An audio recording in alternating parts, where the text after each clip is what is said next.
بالله من الشيطان الرجيم. بسم الله الرحمن الرحيم.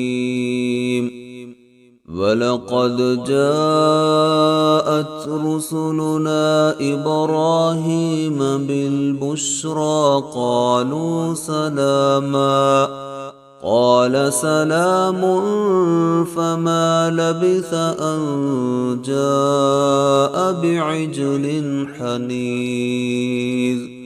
فلما رأى أيديهم لا تصل إليه نكرهم فأوجس منهم خيفة.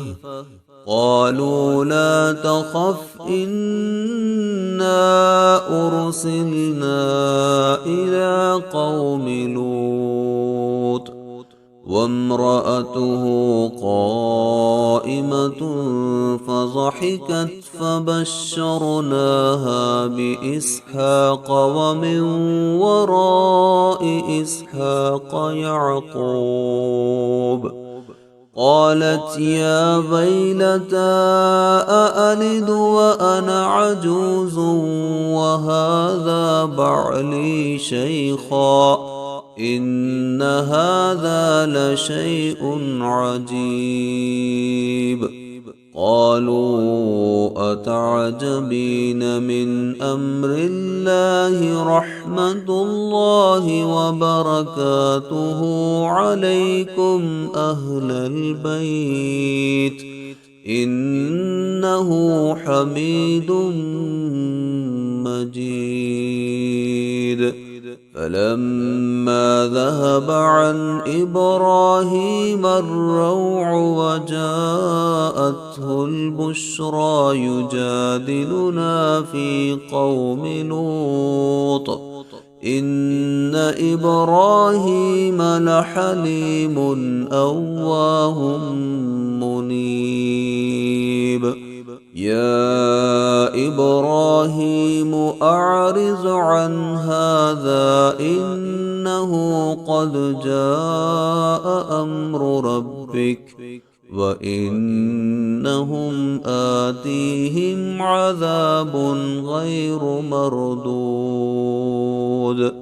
ولما جاءت رسلنا لوطا سيء بهم وضاق بهم ذرعا